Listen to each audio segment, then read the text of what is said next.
Just this morning, Conor McGregor broke his silence and responded to the news of his withdrawal at UFC 303. Conor took to his Instagram to say, "Very tough to be ruled out of my scheduled return bout. I picked up an injury prior to the press conference that required more time to heal than was available to me. The decision to postpone the fight was not made lightly, but one made in consultation with my doctors, the UFC, and my team. My fans and opponent deserve me at my best for this fight, and I will be there. Thank you for the messages of support. I am in good spirits and confident I'll be back." Dana White has broken his silence and given his first reaction to the Conor McGregor withdrawal at UFC 303. UFC 303 was expected to be the promotion's biggest event in 2024. Despite a 3-year layoff due to his injuries and Hollywood crossovers, McGregor still remains the biggest draw in combat sports. His return against Michael Chandler at UFC 303 on June 29th in Las Vegas for the UFC's International Fight Week was supposed to produce epic results, but an unfortunate injury to McGregor spoiled all of those plans in an instant. White, alongside infamous matchmaker Hunter Campbell, needed to pivot and pivot fast. It may have taken a little longer than expected to find a replacement fight good enough to soften the blow of a McGregor fight cancellation, but the promotion pulled off a massive move and booked Alex Pereira versus Yuri Prohaska 2 as UFC 303's new main event. Although this is a rematch, it's a huge fight in such a tight window, making this one of the best saves the UFC has ever pulled off. The bummer for White and company is they are sure to miss out on a $20 million record-breaking gate, but the UFC must go on. After all his recent dealings and trying to navigate McGregor's first ever UFC withdrawal, White remains adamant that it's all part of the game. The UFC CEO also intends to stay quiet about McGregor's injury until it's fully healed, but we'll see if that stays true. In a recent interview with the Sports Business Journal, White said, "It's a business, man. This is the way it goes, and from here on out, I'm not going to talk about it until he's all healed and he's right. Then we'll look at the landscape and see what we can figure out." You can't help but feel bad for Michael Chandler, who chose to sit out for over a year waiting for this fight. When the news of the UFC 303 main event fell through, Chandler took to Instagram to say, "Conor McGregor was never the safe bet as an opponent. He was always the highest risk. Maybe the highest reward, but the biggest opportunity. There's no right or wrong in business. You can only take risks to grow or remain comfortable where you are. Embrace the uncertainty. See the opportunity. Take the calculated risk." That's what Michael Chandler does. And if it doesn't go as planned, redirect the course to something even greater.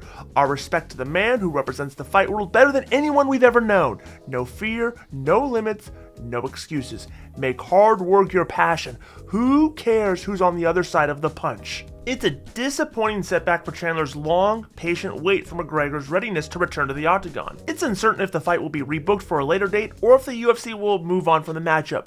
Daniel Cormier feels that Chandler needs to take a stand and resume his career without McGregor further delaying it. In a recent segment on his YouTube channel, Cormier recommended Chandler move on from the McGregor fight.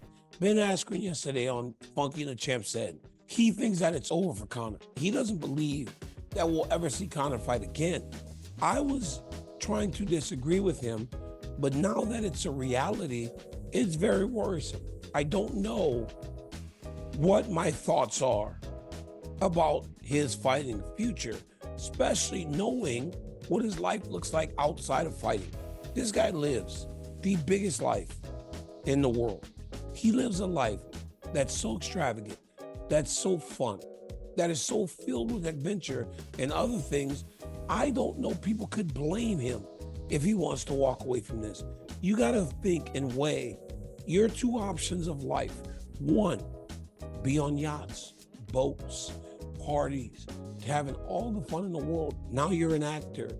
Or spend months and months at a time in a gym preparing to fight absolute killers. Ask yourself, as a human being, what would you choose?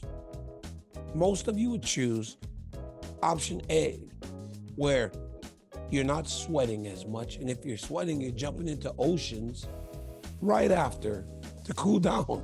You're eating caviar and the most expensive food in the world. Or you're in the gym every single day fighting.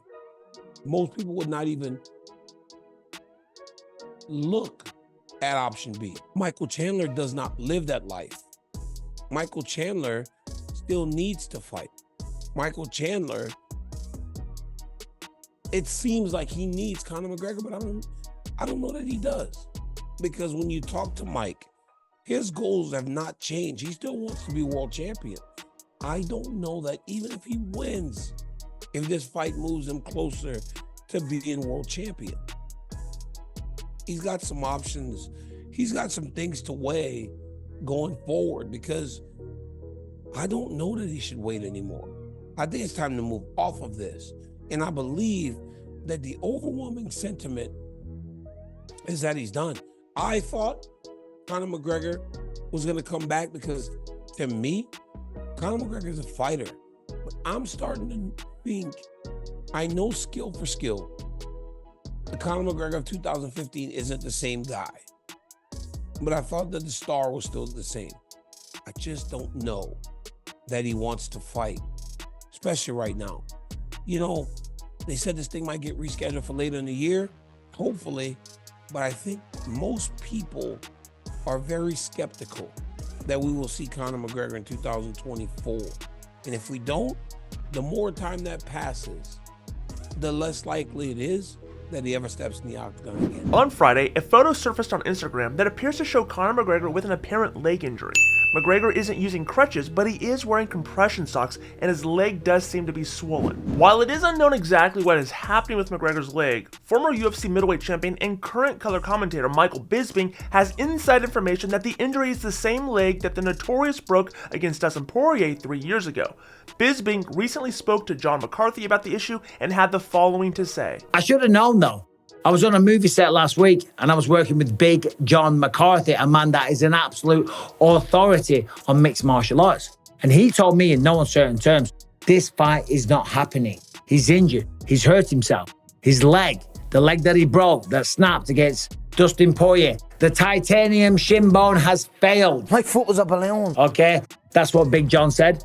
And I thought he was wrong. I thought he was mistaken. I thought he'd been sold Wolf tickets. because I thought, no, it looks like the fight's going to be back on. Anyway, Dana just came out. It's done. It's off. Ariel Helwani explodes on Michael Bisping and calls him a bootlegger over his criticism of his UFC 303 reporting. Helwani, a veteran MMA journalist, was at the center of the reporting of the latest surrounding all of the UFC 303 main event drama and McGregor's status. After Thursday's announcement of McGregor's withdrawal, Helwani was proven correct, despite some dismissing of his reporting as pure speculation. Michael Bisping, who has emerged as one of MMA's top analysts at ESPN, discredited Helwani's journalistic integrity. Bisping made his feelings about Helwani publicly known during a recent episode on his YouTube channel. I see Ariel Helwani's out there, right, and he's posting and he's tweeting. A lot of the time, he's posting and tweeting like he's an expert on everything, but he knows nothing. He's putting feelers out there. Ariel also is the type of guy to be calling managers, agents, fighters, coaches, sparring partners, because that's what he wants to do. That's his badge of honor. He likes to break news.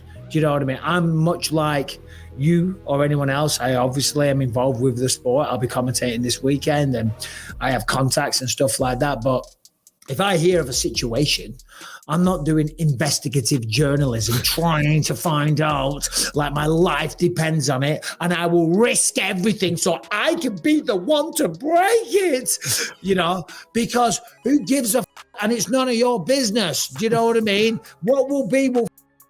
Stay out of it, you prick. But apparently he's been doing that. What was the statement from him? Have you got it right there? Yeah, so you want me to read it? Go ahead. All right. Latest on UFC 303. Around this time last week, all the anxiety surrounding UFC 3 main event seemed to start to dissipate. By Wednesday, no more feelers about replacements were being sent out. All systems seemed to be a go again. Later in the week, Chandler did an interview with The Pivot about it being all good. And on Saturday, the UFC was promoting it again on the ABC Fight Night telecast. There was a scare about the fight being off, and the scare appeared to be no more. But since this morning, meaning yesterday, multiple sources sources are now saying feelers are being sent out again for June 29th for a replacement and or new fights. In short, there seems to be pessimism all over again regarding the status of the 303 main event. Actually, even more pessimism, it seems, than on Mondays last week when the presser was canceled at last minute. Is this insurance, due diligence, emergency replacement mode? Remains to be seen. It is all developing again, but it does appear as though we are out of the woods either way just yet. Okay, more to come and definitive answer one way or another in short order. Yeah, so once again, big long statement, sounding like an expert, but no news. To be fair, Ariel also did a podcast openly speculating. Seems like he's an Old West prospector. He's just in the speculation business these days. He's an old speculating son of a bitch. During a recent episode of the Ringer MMA show, Helwani responded to Bisping's comments. Hey, shout out to Bootlicker Bisping. That's his new nickname, Bootlicker Bisping. Every time he goes on a show, I don't say a word about that guy, and he goes on these rants about me on his show. He has no idea what my job is, what it entails. He forgets who called him before UFC 199. We used to be really good friends, and all of a sudden he's decided, like Ali did, it's better to take shots at me when I never talk about him or his content. And he's going on these crazy rants about me. I don't know what the fuck is going on with that guy. But someone sent me a clip of him just going, oh, like so mad. Jeez. Yeah, wee-wees. So mad. So much vitriol about me doing my job. Like, I have to know. When's the last time I broke any news? I don't want to. I don't enjoy it.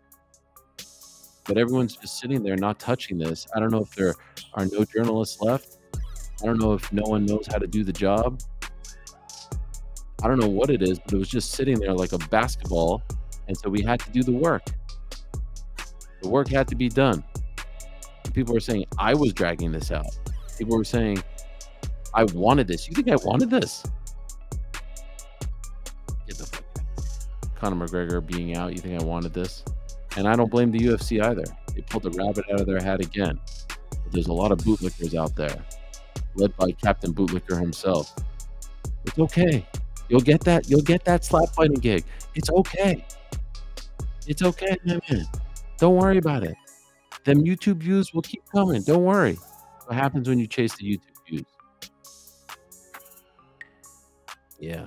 So, all the new people out there, all the bootlickers, all the almost forgots, it's all good.